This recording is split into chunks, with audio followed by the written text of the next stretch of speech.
Good afternoon, and welcome to CMRITO's first virtual town hall meeting. Thank you very much for joining us today. My name is Pri, and I am the Registrar and CEO of the College of Medical Radiation and Imaging Technologists of Ontario, or CMRITO, or the college in this case. It is my pleasure to welcome you to our first town hall. Our mission is to regulate the profession of medical radiation and imaging technology to serve and protect the public interest. This mission reflects our organization's core mandate as established by the RHPA and the MRIT Act, and as such, it underpins everything that we do. Our strategic plan guides our actions by providing that CMRITO proactively regulates in the public interest with MRITs and system partners. One of the principal ways we plan to engage with you, our registrants, and carry out this work is through virtual town hall meetings. Today's event, I am glad to say, is the first of several town halls designed to facilitate communication, interaction, and engagement between the college and its registrants. And continuing on a related note, the practice of the profession is constantly evolving. Registrants' professional roles, responsibilities, and accountabilities are mirroring this evolution.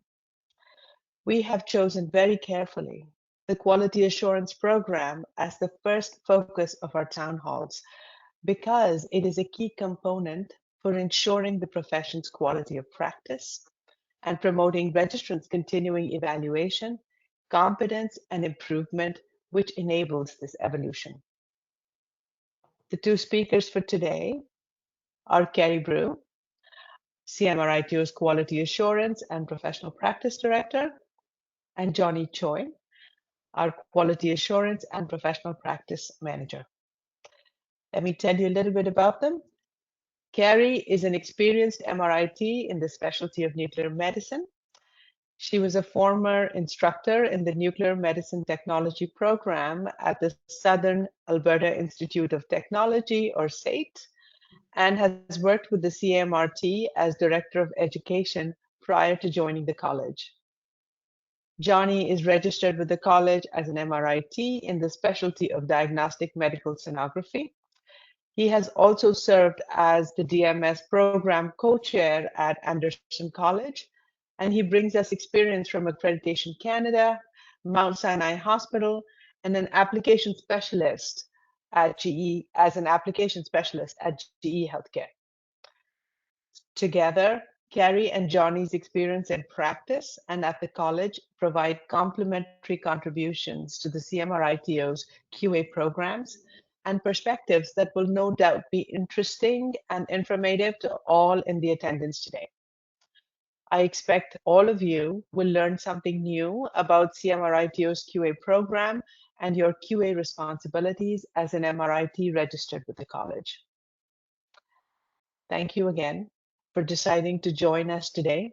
We appreciate it, and we're so glad you did. Without much further ado, I will now turn us over to Carrie and Johnny for the town hall.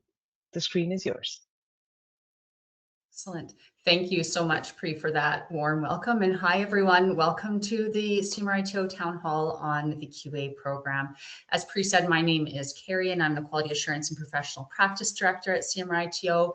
And I'd just like to offer a very warm welcome to everyone here today. I'm looking forward to sharing information about the QA program with you today, provide some tips for completing your QA program requirements, and answering some questions. Over to you, Johnny. And my name is Johnny Choi, thanks. I'm the Quality Assurance and Professional Practice Manager. I'm also a registrant, as pre-mentioned, under the specialty of Diagnostic Medical Sonography. In this session, we will be providing an overview of the Quality Assurance Program, and today's town hall will be recorded and posted on our website. If you have trouble with viewing today, please feel free to exit and try entering again with the link provided in your email. But please note that this session is recorded, so it will be made available on demand on our website after the event. Let's begin with a land acknowledgement. The work of CMRITO, our registrants and system partners, takes place on the traditional Indigenous territories across the land currently called Ontario. We are thankful to the First Nations peoples, Inuit and Métis from across Turtle Island who have stewarded these territories since time immemorial and continue to contribute to the strength of communities across the land today. We are grateful to have the opportunity to live, work, and play on this land. Ontario is home to vast traditional territory of the Anishinaabe, Cree, Oji-Cree, Haudenosaunee, Delaware, and Algonquin peoples, and includes 46 historical treaties, 207 reserves held by 127 of the 128 First Nations of the province, and a portion of the Métis Nation homeland. The name Ontario is derived from the Haudenosaunee word Kanadario, which translates to sparkling water. We invite you to begin or deepen your own reconciliation journey by learning more about the Indigenous people of your area. Let's review our goals for today's QA Town Hall session. First, we want to ensure that all of us understand the QA program requirements. We'll discuss how to complete the QA e-portfolio, and we'll also explore how QA supports professional growth. Finally, we will review some of your frequently asked questions about the QA program that you have submitted to us prior to this town hall. You can also enter your questions about the QA program in the Q&A tab at any point during the session today, and at the end of the presentation, we will leave some time to answer some of your questions. I'll pass it on to Carrie. Great, thanks, Johnny. Just advance to the next slide here. Perfect. All right. So a good place to start is a quick review of the purpose of the Quality Assurance or QA program. So as many of you are aware, the mandate of CMRITO is to regulate the profession to serve and protect the public interest. MRIT practice in particular is a profession that's constantly changing, whether it's changes to practice, technology, or the healthcare environment in general. It's essential for MRITs to continue to learn and maintain their competence to ensure they continue to provide safe, effective, and ethical care.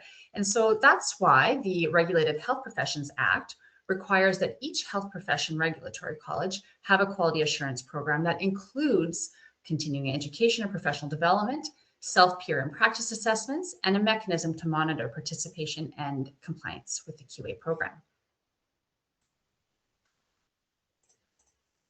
A good visual for the purpose or functions of a regulatory college is the three-legged stool. So regulatory colleges like CMRITO have three legs. These functions are restrictive, proactive, and reactive in nature. Restrictive regulation is how we ensure that only those practitioners who meet the registration requirements are able to register to practice the profession in Ontario. So for example, the requirement to graduate from an approved program in one of the specialties and successfully complete the national certification exam would be an example of restrictive regulation. Reactive regulation is related to responding to issues of professional conduct and competence. So for example, there are processes to investigate and take action if there are concerns about an MRIT's competence or conduct.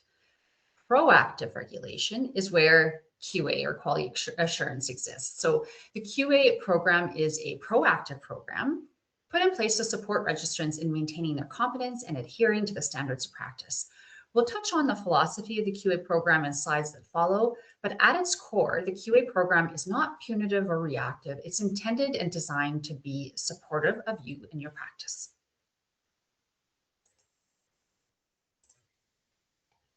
So as mentioned on the previous slide, the QA program is a proactive program designed to support registrants in their continuing competence.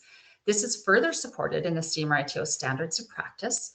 The standards of practice describe the expectations for professional practice of registrants at the college and describes what each registrant is accountable and responsible for in practice. Relevant to the discussion today is Standard 8, which is continuing education, which requires registrants to maintain their competence in their current area of practice and continually improve their competence in order to respond to changes in practice environments, advances in technology, and the changing healthcare environment. One of the indicators of adherence to Standard 8 is that registrants must participate in the college's quality assurance program as part of maintaining and improving their competence. So most of you will be familiar with the structure of the QA program, but as a quick review, there are three essential components. There's the QA declaration, the QA e-portfolio, and the individual practice assessments. I'll cover each of these in a bit more detail in the coming slides. So let's first revisit the QA declaration. This is completed by every registrant annually when you renew your registration.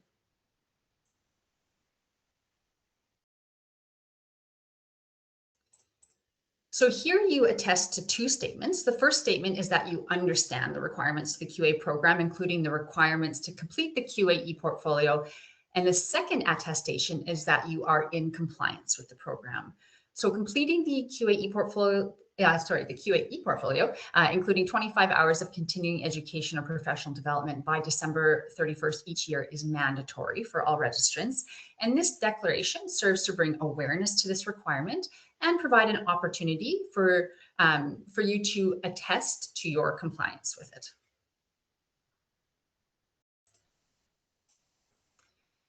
And we touched on the QA e-portfolio on the last slide, and this is really going to be the focus of our presentation today, as it's the most substantial part of the QA program that touches every single CMRITO registrant every year.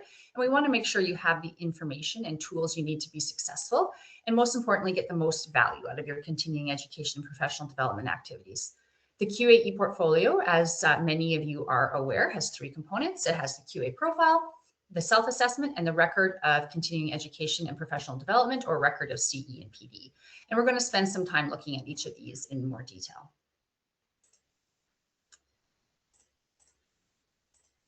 But before I hand it over to Johnny to take you into the QA e-portfolio, I'm just going to very quickly touch on the individual practice assessments. This is the third component of the QA program. These types of assessments are assigned by the QA committee. So at this time, there isn't an annual random selection process like there is for the QA e-portfolio.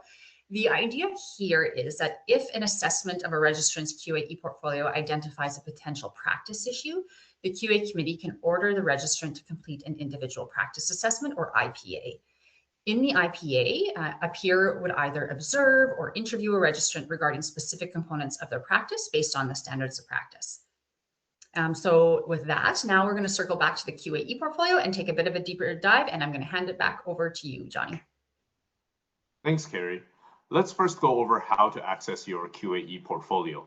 To access your QA e-portfolio, simply go to our website at www.cmrito.org. In the middle of the page, there is a big purple or lavender button that you can click on that takes you to the QA e-portfolio. If you haven't signed in to your CMRITO portal yet, this link will take you to the sign in page. If you have already signed in, you can click on your name on the top menu bar. And once you click your name, the drop-down menu will appear and you can click Update QA e-portfolio. Or if you are already in your profile, on the left navigation menu, click on Update QA e-portfolio. And next, you'll be taken to the main QA e-portfolio dashboard or main page. It's a good idea to first look to see that you have the proper year selected. By default, it should be set to the current year. However, if you have the option to select past years to review the previous year's QA e-portfolio as well. Let's work on this year's QA e-portfolio. So below, there are three components of the QA e-portfolio that you must complete, as Carrie mentioned. This includes the QA profile, self-assessment, and record of CE and PD. Notice that when you have not completed each section, the icons beside the names of the three QA components will show a blue circle, which indicates that these components are in progress and not yet complete. After each section is complete, you must scroll down to the bottom of the page to click Finish. If you wish to go back and edit or add to the section of the QA e-portfolio rather than clicking on Finish, you can click on Save. This will save the work that you have completed in your QA e-portfolio. If you don't use the Save button, that's okay too. You can simply just use the Finish button at the end and it will save all your responses.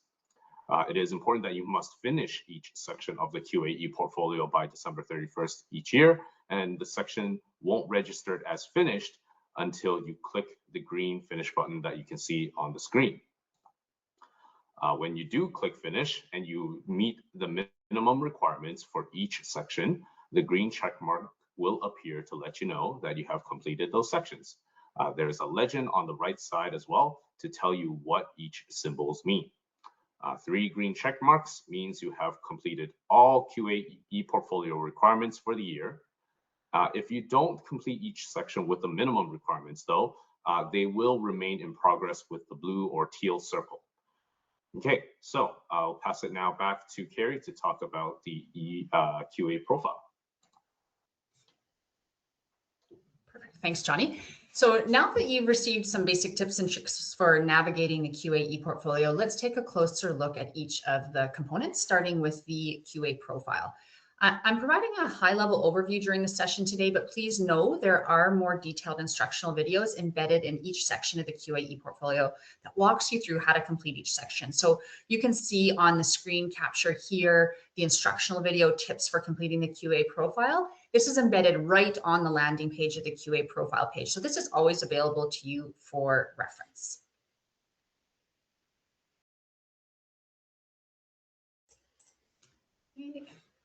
So the QA profile, it's a summary of your practice and an opportunity for you to reflect annually on the scope of practice of the profession and the controlled acts authorized to MRITs. So recall that controlled acts are specific acts that, if done by unqualified individuals, could pose a risk to the public. So for example, performing a procedure below the dermis, which in our profession is most often equated with IV insertions, or applying a prescribed form of energy like MR or sound waves. As these are considered higher risk activities, it's important to regularly reflect on the authorized acts as they relate to our practice and reflect on any gaps or learning needs that may arise to maintain or grow our competence in these areas. So this is a screen capture from the QA profile page. I also wanted to point out the embedded resources within the QAE portfolio. Anywhere where you see blue text, this is actually a clickable link, and these either take you to other relevant publications or additional callouts of information to support interpretation and understanding.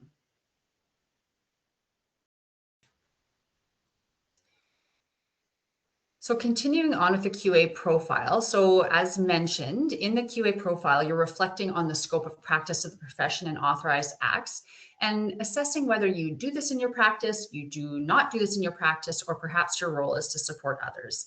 This example on the screen is for the scope of practice. So if you're currently working in the profession, you would likely be selecting that you do this in your practice, right? You're working within the scope of practice of the profession. If you're currently not working or on leave, perhaps I do not do this in my practice may be appropriate for this year. And if maybe you've moved to management position, for example, and not working frontline anymore, perhaps the most appropriate response for you in that circumstance is my role is to support others. A note that you actually can select multiple. So for example, if you're practicing frontline or clinically and also working in a management role, you might select, I do this in my practice and my role is to support others. And there's also a comment. So you see on the far right there's a comment section where you can provide additional information to clarify any of your responses. And aside from reflecting on the scope of practice and authorized acts, the QA profile also asks you to identify the types of practice and types of facilities you practice at, as these can change and evolve over time and over your career. And where you work and the type of work you do will inform your learning needs for maintaining competence. In addition, this section also asks for you to identify your area of practice or specialization. So for example, general radiography, echocardiography, BMD, dosimetry, etc. And last but not least, it asks you to reflect on the support structures you have available to you as potential resources for learning and to identify any potential gaps that may need to be filled in other ways. Moving on to the self-assessment section of the QAE portfolio. Again, once you're on the landing page, you'll find an instructional video embedded, so you can always refer to this when you're in your QAE portfolio to ensure you're completing it correctly. The self-assessment is an annual review of the standards of practice. So each year, there are 2 mandatory standards that you must review as part of your QA e-portfolio, but you're always welcome to review all of them. So for example, this year for 2026, the 2 mandatory standards are Standard 1, Legislation, Standards, and Ethics, and Standard 2, Equipment and Materials. Assessing your practice against the standards of practice helps you identify opportunities to enhance your knowledge of the practice standards and their indicators, and to ensure your ongoing awareness of practice expectations. And just as a little, I guess, shout out, we're going to remind again at the end, we actually are going to have 2 more upcoming webinars in the very near future on Standard 1 and Standard 2 to support understanding. And so keep your eye out for registration, and we'll actually provide a link at the end of the session today for registration to those events.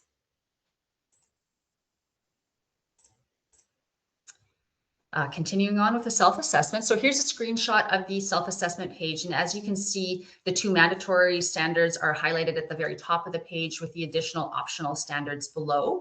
You have to click on each of the purple or lavender boxes you see there to review and complete the self-assessment for each standard. And to bring back Johnny's tips from earlier in the session, once you're done your self-assessment, don't forget to click on that green finish button you see on the screen so it will register as complete. And a tip that if the finish button doesn't look activated, it's likely because you missed responding to one of the standards or indicators. So go back to the standard you were working on and make sure you completed each line. You have to answer every single line. Even if you're not doing it in your practice, you have to say, I'm not doing it in my practice. You have to provide a response for each line for it to register as complete.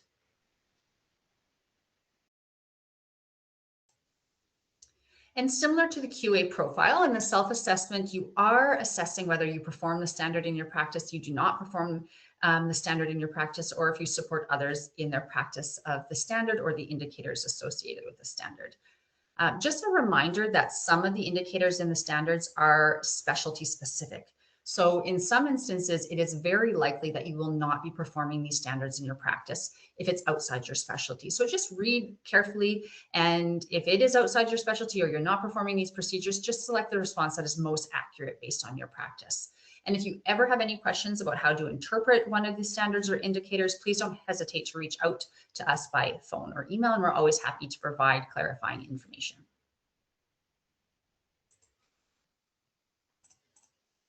The other great thing about the self-assessment is that it's also a bit of a knowledge hub. So anytime CMRITO has a practice resource to support your understanding or compliance with the standard, like a publication or webinar, we'll link it directly in the self-assessment. So if you want to learn about the standard or indicator in more depth, just click on the Learn More button that you see on the screen, and these links and resources will be directly available to you. And the other good bonus news with this is you can use your review of these linked resources as hours for your record of CE and PD in your QA e-portfolio. And I believe I'm going to send it back over to you, Johnny. Thanks, Carrie. So what types of learning activities can be used in the QA e-portfolio? Well, the CMRITO QA program is very flexible, and the primary requirement is that it has to be related to the practice of the profession. Registrants are not required to spend 25 hours learning in a classroom to fulfill these CE and PD requirements. Instead, you could use any time spent in formal or informal learning as long as it relates to your practice as an MRIT.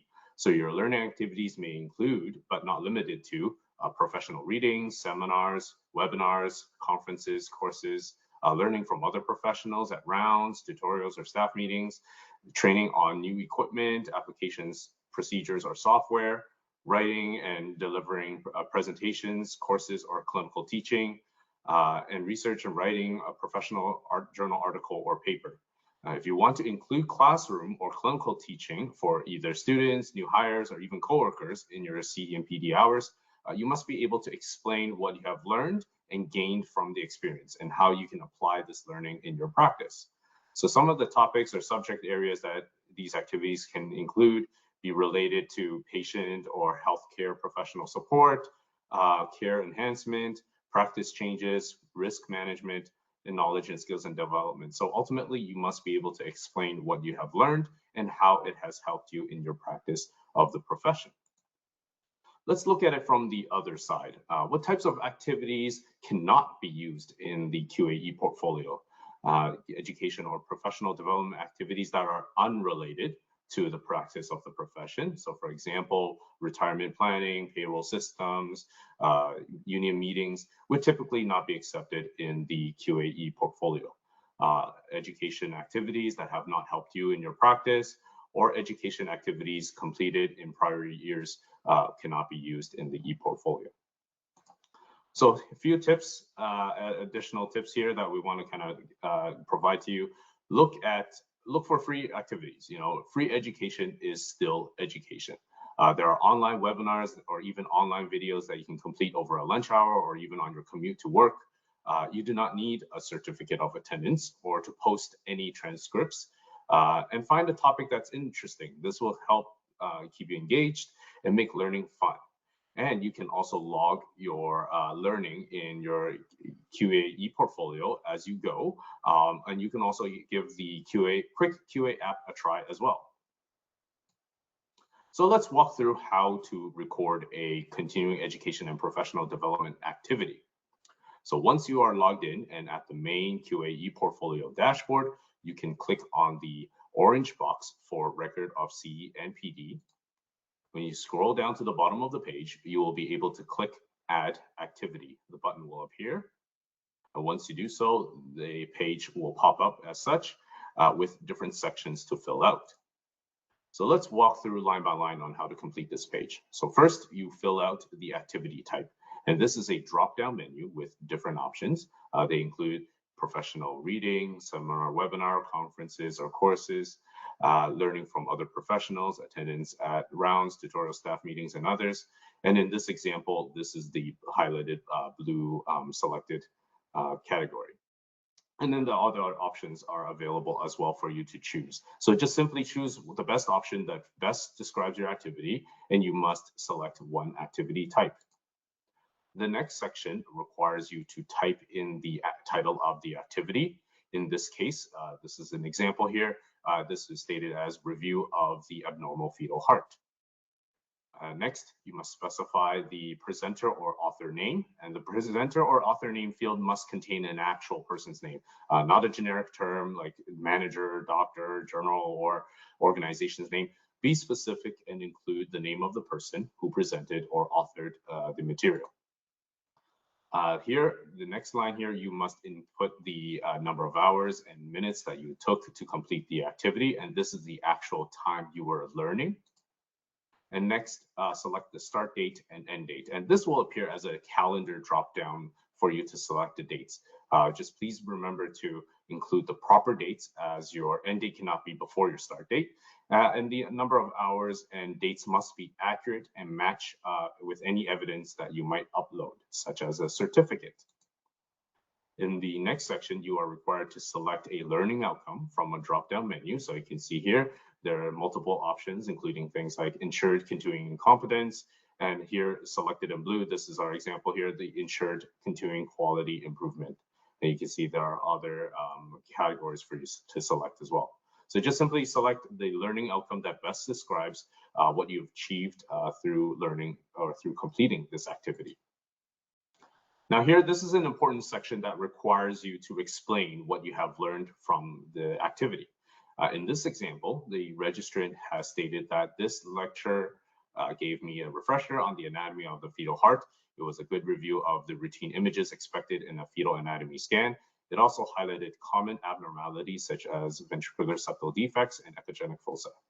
So in this reflection exercise, it is pertinent to avoid simply just restating the title of the activity or to provide a very high-level generic learning.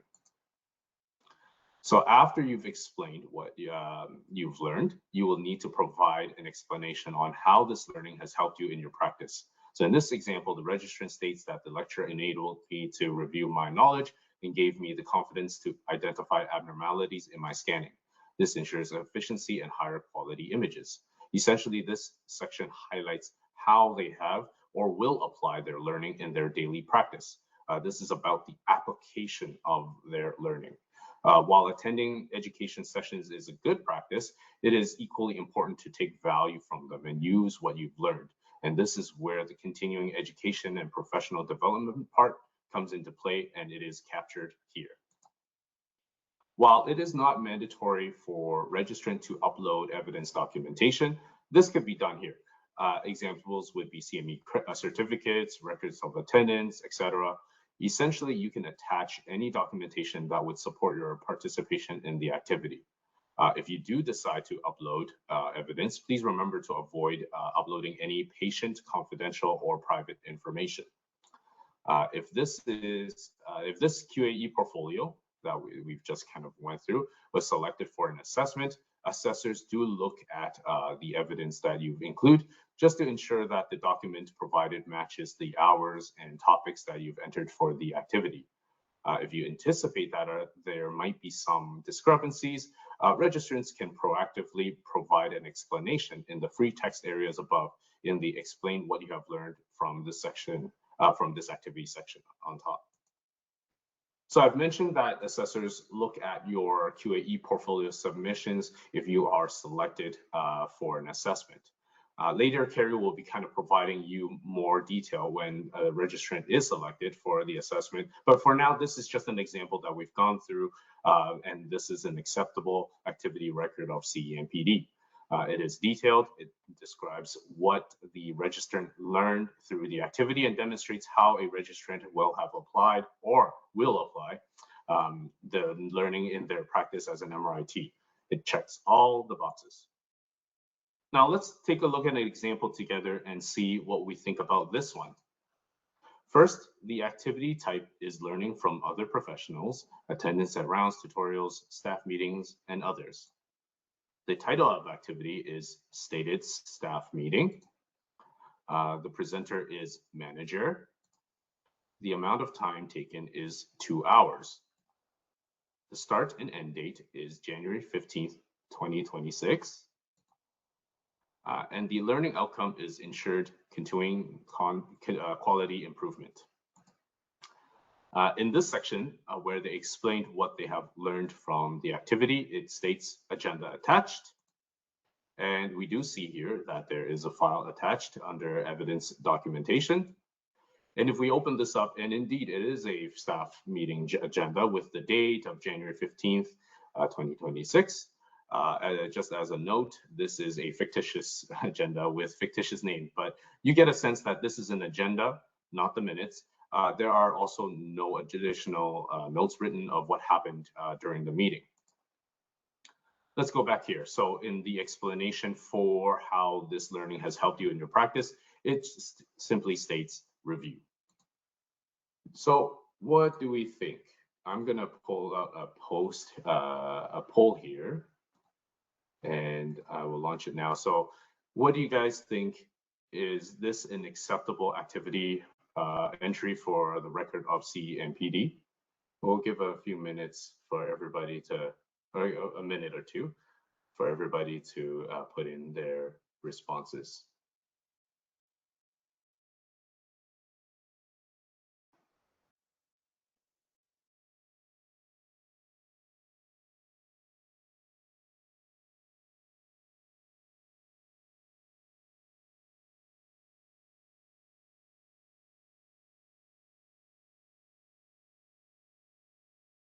That's great. The poll I see is going very well so far.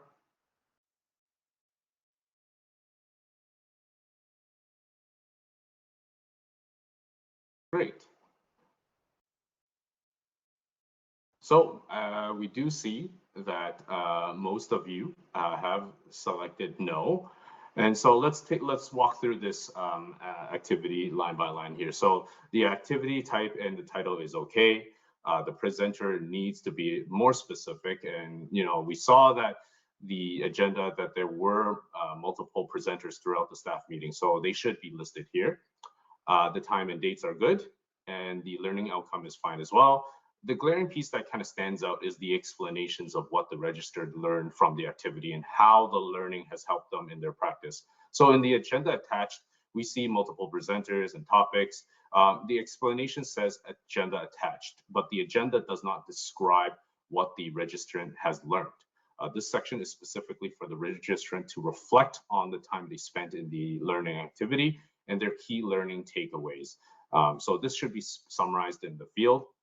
In this case, the attached agenda was just a copy of the agenda for their staff meeting, so it's not enough information or self-reflection. Also, the second explanation, how it's helped you in your practice, that just says review, and it doesn't say review of what or how it helped them maintain or improve their competence. It needs to be more specific. So this particular example would not meet the required criteria of the QA portfolio. And if the individual was selected for assessment, an assessor would likely follow up with the registrant to request more detail. Okay, so I will pass it now back to Carrie to explain the QA assessment process in detail. Perfect, great. Thanks, that was a great example. Thanks for that, Johnny. And some of you, I guess this kind of is a nice little segue into this next section, which talks about QA assessment process. So some of you attending today may have just recently received your notice of assessment.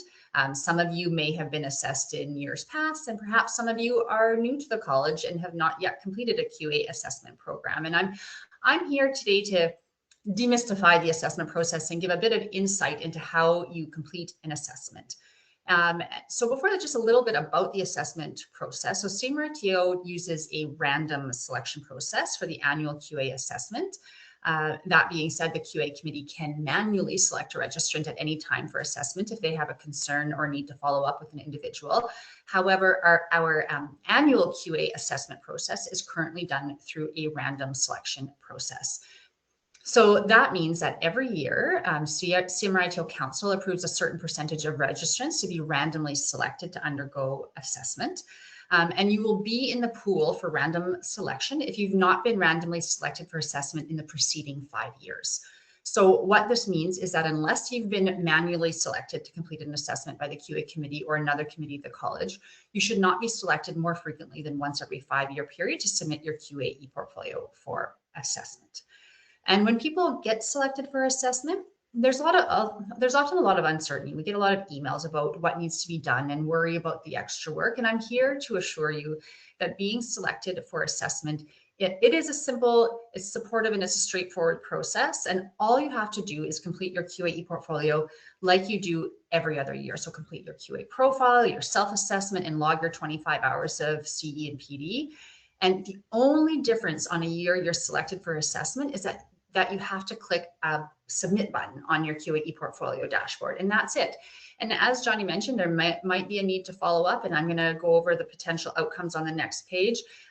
That's usually a very short and supportive process as well, but it's really, you're just completing your QA e-portfolio like you do any other year. You're just having to hit a submit button like you see on that blue button you see on the screen there. That's the only difference.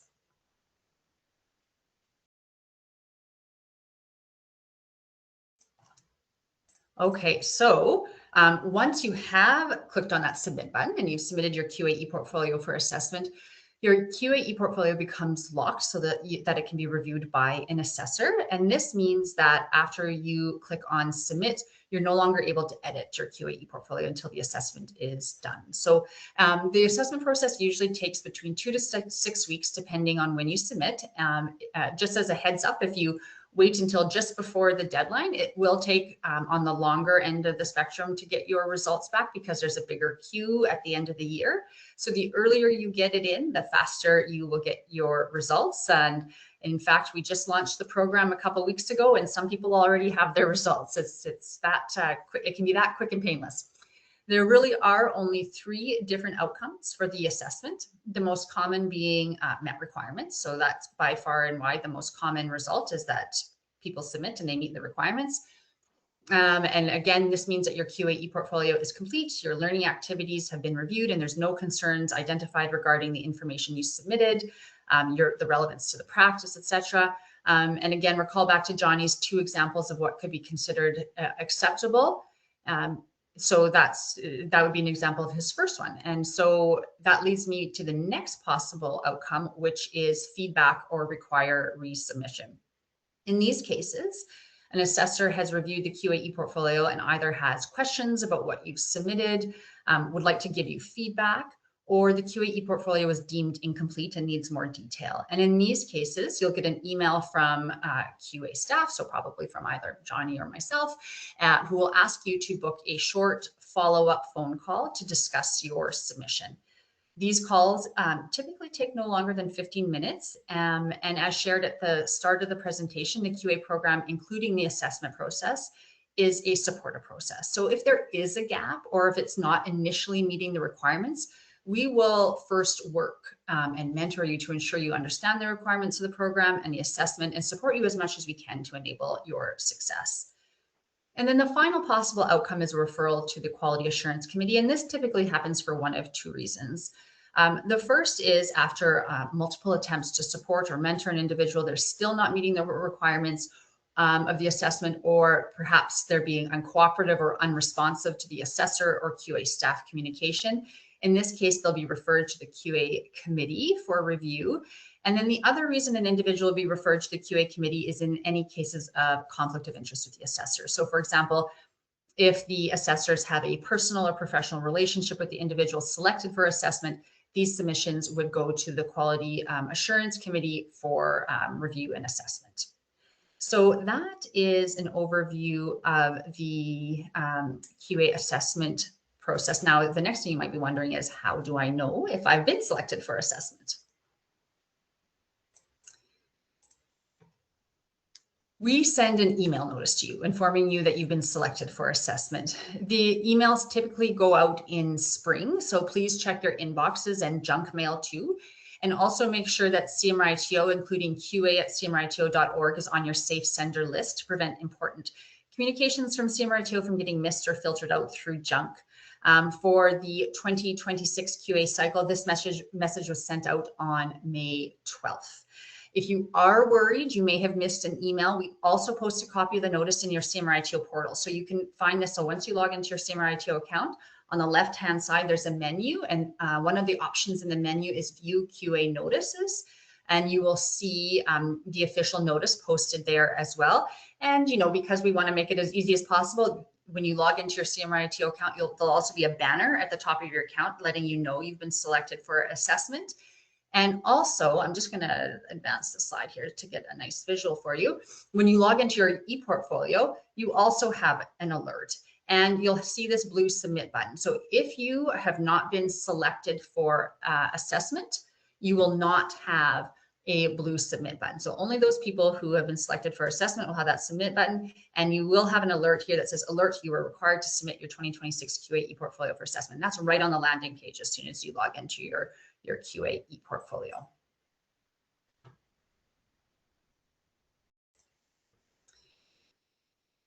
So again, the CMRITO QA program is in place to protect the public by ensuring members of our profession maintain their competence and keep up with changes in technology and the practice environment. It is a proactive program put in place to support continued competence in a dynamic, technology-driven profession and fosters continuous quality improvement. Again, it's not intended to be punitive.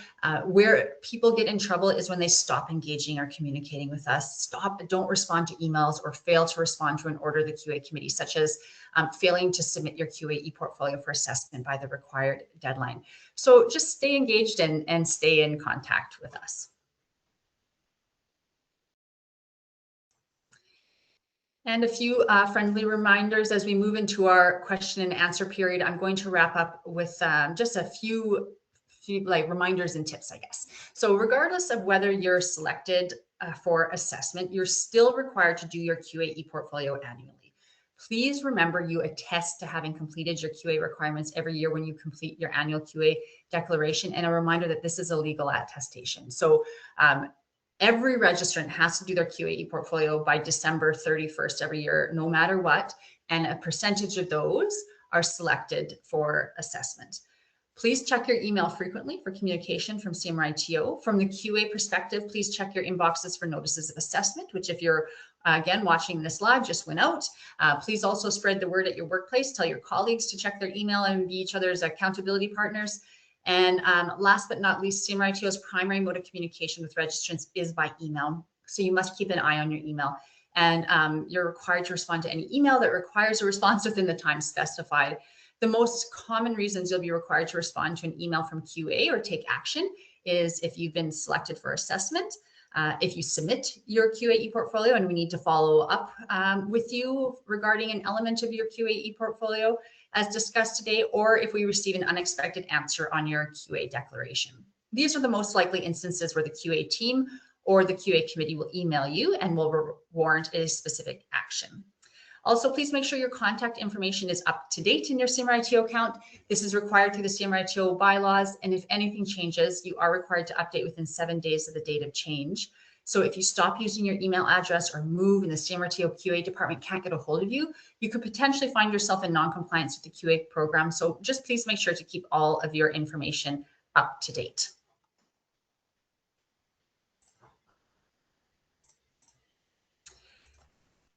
I think I said last but not least on the previous slide, but last but not least again, a few more strategies and tips for you. Integrate QA into your daily practice. There is a misconception that only formal education and courses or accredited courses are permissible in the QA e-portfolio, and this is not, it just isn't true. Find learning in your day-to-day practices, reflect after challenging cases, review academic scientific resources, learn from your peers at rounds or during staff meetings, brush up on protocols, techniques, or policies from before precepting a student or onboarding a new hire. This is all relevant learning that can be used for your QA e-portfolio. A second tip is that it's much easier to track and reflect on your learning in the moment or as soon as possible after the learning happens, rather than stockpiling and waiting until the end of the year. It's more straightforward, less difficult, less time consuming, and less complicated to reflect on what you learned and how it helps you in your practice in the moment when it's all still fresh in your mind. You don't actually need to wait for your CME certificate before entering the information.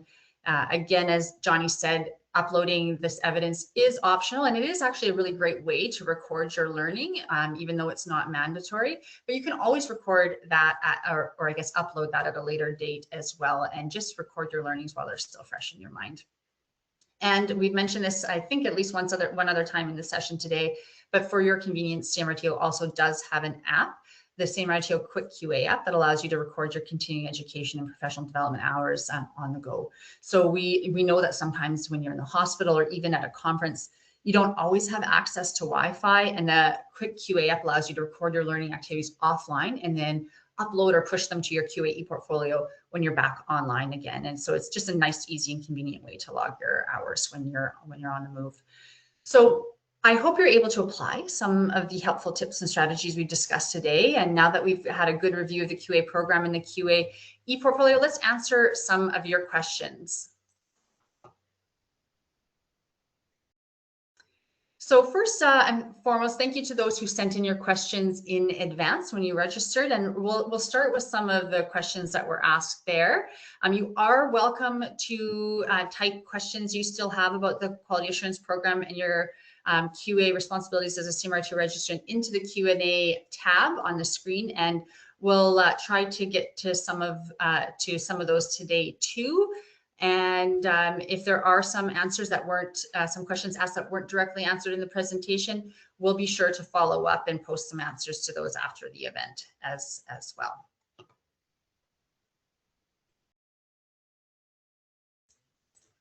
Okay, so our first question is, do I have to do QA if I'm on leave from work? This is a very common question. Perfect. All right. And so the short answer to this one is yes. So all CMRITO registrants with active registration status are required to complete the QA e-portfolio annually, whether you're working or not. So even if you're on leave from your position, you're still required to complete your QA profile, the self-assessment, and at least 25 hours of continuing education and professional development if you remain actively registered as CMRITO. If you're not working for an extended period of time, like say, for example, you're taking parental leave, you may decide to resign your registration depending on your circumstances. CMRITO does not have an inactive registration status, so you must either be active or resigned. If this is something you want to look into, you can find information on the process of resigning and re-registering on our website. And if you're not sure if you can complete your QA obligations while you're on leave, please contact a member of our team, and we are always happy to provide further guidance. So we've got a second question here. Do I have to use the QA e-portfolio to log and track my CE and PD hours? The quick answer is yes. Using the CMRITO QA e-portfolio to track your CE and PD activities is mandatory for all CMRITO registrants, and all registrants are required to complete their QA e-portfolio. That includes the QA profile, self-assessment, and record at least 25 hours of CE and PD credit activities each year. Legislation dictates that the college must have a means to monitor the registrant's participation in and compliance with the QA program. So to support this requirement, using the CMRITO QA e-portfolio became mandatory for CMRITO registrants since 2018. The QA e-portfolio is a secure and convenient tool accessible through the CMRITO portal, and it makes record keeping easy and consistent from year to year. So while using the e-portfolio to complete the annual QA program is required, you're also welcome to keep your own records as well. And if you're, again, Carrie has mentioned, you can always use the Quick QA app for your Android or iOS devices to upload any of those records. So you can always find more information about the app on the CMRITO website. Thanks, Johnny. And I actually just put a link in the chat because I saw someone in the Q&A had asked for a link to it. So I just added a link to the section of the CMRITO website that has a link to how you can download the apps.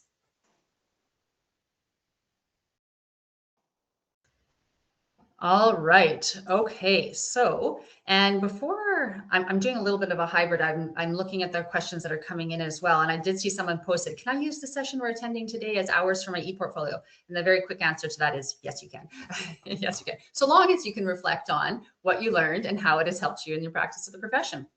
All right, so the next question that we got was, can I record the time I spend teaching or training others as QA learning hours? And I did see someone else had also asked that in the live chat today. So hopefully this answers the question for you.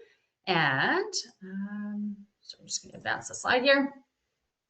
The answer to this one is, oh, sorry, there's a bit of a delay in the slide moving forward. Johnny, are you able to advance the slide for me? Sorry, just seems to be frozen on my side. And I can start sharing the answer. So can I record the time I spend teaching or training others as QA learning hours? The answer to this one is yes, but. So you must be able to explain what you learned and how it helped you in your practice. And I'll show you an example on the next slide. But just remember that your QA e-portfolio is all about you. So, and how you are, what you're learning and how you are maintaining your competence. So you shouldn't record what you taught and what others learned, but rather what you learned and how teaching others helps you maintain or improve your competence. The other note is that time teaching does not equal time learning. So you must record the amount of actual time you spent learning. So how much time did you spend preparing to teach, reviewing protocols, policies, textbooks? How much time did you spend learning while you were teaching, for example? And I'll just get you to advance again if you can, Johnny. Yep, no worries. I've somehow lost my controls. Perfect, thanks.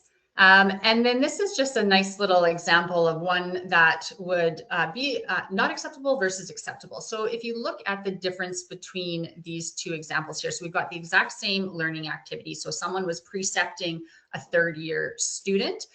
In example one, they spent 37 hours and 30 minutes doing this. And under the section that says, explain what you've learned from this activity, it says, during this week, I taught the students how to use the equipment in the room. We reviewed department protocols in advance of each case and I quizzed them on foundational theory to ensure they knew why they were taking each step.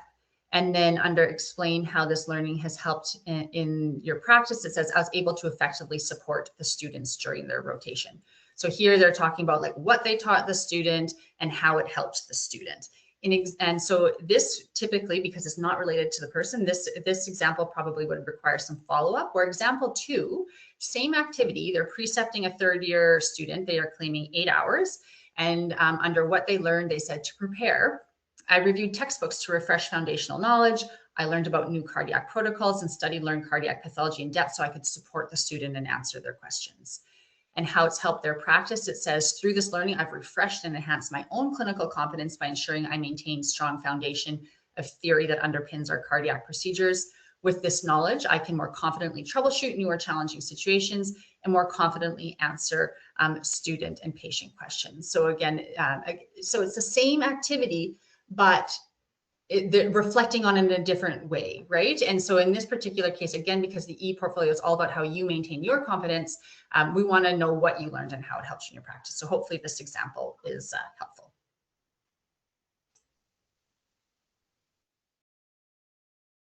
All right. So I think we're now on to I think we've got about 5 minutes left. So we might be able to take a couple of questions that we've seen come through today. Yeah, perfect. So yeah, let's looking into the Q&A box. Thank you for submitting those questions.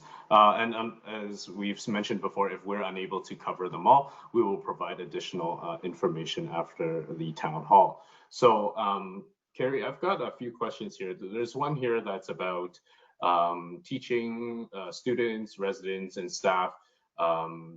Given that's teaching within the scope of their profession, can it be reported, and what would I put in the explain what I have learned section? Oh, okay. And I hope that last example I gave helps this person out with how to complete it properly. So again, if you are teaching others and you want to use some of those hours in your e-portfolio, again, it's the time that you spend learning. So like, let's say you're teaching a lab or you're teaching a course, and you need to prepare or research to make sure to prepare your materials for teaching. And during that process, you're enhancing or refreshing your knowledge. So you could use that type of learning for your QA e-portfolio. Again, so long as, it's not just I taught for this many hours. There has to be, it's about how long you were learning while you were preparing to teach is more what would be acceptable in your e-portfolio. Perfect. I think we have a few quick QA mobile app questions. I do see that there are questions regarding access. So if you do run into technical difficulty, I think it would be best to email us and contact us. It might be on an individual basis. It might be a technical or kind of individualized responses there. I do see a question here. So for example, that we went through earlier, that we felt there would be more follow-up that's required. If, for example, that the staff meeting, they provided more detail, would it still be acceptable? What do you think, Carrie? Oh, sorry. Can you repeat that question, Johnny? I'm not sure what the question was there. In the earlier example, if there were more detail provided, would the staff meeting considered to be as acceptable? Oh, okay. Yeah, certainly. And a lot of people use staff meetings for their QA e-portfolio, and it's very often deemed acceptable. Just so long, again, we just need enough detail to get an understanding of what you learned by attending that staff meeting. So what were your key learning takeaways from attending that staff meeting, and how are you now applying that learning in your practice? So if you got an update on a new piece of equipment that's going to be purchased for your department, what did you learn about it? And obviously that's going to be helpful to you because in the future you're going to need to work with that piece of equipment. And so it's just finding the relevance to your practice and pulling out those key learnings from the staff meeting, and it would be considered acceptable. That example just didn't have enough detail. Perfect. Yeah, and I think we also have a lot of questions that are, I think, very situational. Can I put this in my, record of CMPD? And just as Carrie has explained, as long as there's learning that is relevant to your practice, and you are able to explain what you have learned from it and how you have applied this or will apply this learning in your practice, that would be very much acceptable. I think we have maybe potentially just time for one last question. This one I think is a little bit more specific. I think they wanted more kind of here I will provide you with kind of a highlight here. So this registrant took about 3 months to complete the course. And do I put the collective hours together, or how would the hours be inputted? Well, that's a good question. So yeah, a lot of times learning isn't just a one shot, like, a couple hours in one day, and it might take place over, days, weeks, months. And so in your QA portfolio, in that learning activity log that Johnny has showed you, there's a date range. So you would just put the start date and the end date as the date range where that course, for example, took place. And then you would put the total number of hours that you learned over the course of those days, weeks, months. And then that should be sufficient for that. Yeah. So the ePortfolio does allow you to put in courses that take place over a series of, like I said, an extended period of time. And if you do have any questions about, is something admissible? How do I enter this? Again, you can always reach out to us. I know we're getting to the end of our time here. And so like Johnny said, we'll have a look through we had lots of great questions. Thank you so much for submitting questions. We'll have a look through those. And if there's anything that wasn't covered in the presentation today, we'll be sure to follow up to make sure you have the information you need to be successful. We're going to end today with a few key takeaways that will hopefully support you in the program. And so the QA program is not, I hope today you'll learn that the QA program is not just about monitoring and evaluation. And I'm going to sound a little bit like a broken record, but QA is a proactive program designed to support your continued competence and quality improvement.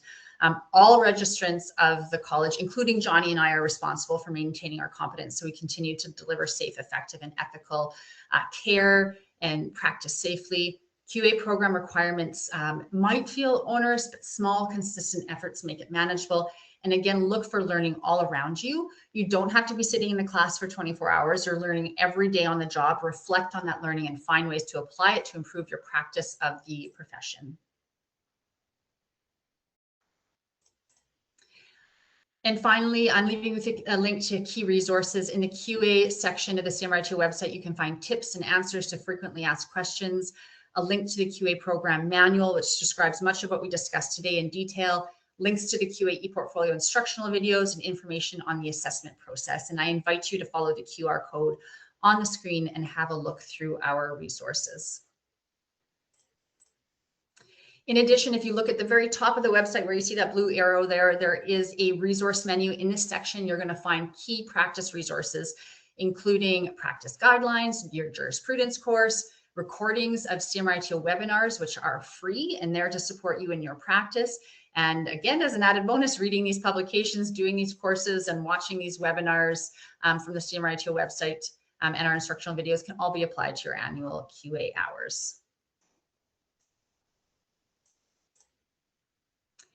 And we have 2 more webinars coming your way in June based on the 2 mandatory standards that are required to be completed in the 2026 QA program. These webinars are designed to help MRITs understand their accountabilities related to these 2 standards and give some real life examples of how these standards are actualized in practice. There's a QR code on the screen there that you can scan to register for each of them. We hope you choose to join us for these 2 sessions on Tuesday, June 2nd and Tuesday, June 9th at 12:15. They'll run for about 30 minutes, so they'll be a bit shorter than this one. Registration for these webinars is now open. So again, use those QR codes on the screen to register for these events. And we will also notify you of these webinars via email and post on our social media accounts in the coming weeks. Again, thank you on behalf of CMRITO staff and team. Thank you for joining us today for CMRITO's QA Town Hall. We hope that the material covered today is helpful to you in your practice. Please remember that you can visit our website for information or to leverage the various tools there 24/7, and you're equally welcome to contact us at any time with your questions. Our contact information is up on the screen. Again, we hope you found this helpful. You can revisit this anytime in the videos and webinars section of the CMRITO website, where you can also find a variety of other webinars to support your practice. With that, I hope you all have an excellent afternoon. Thanks again for joining us.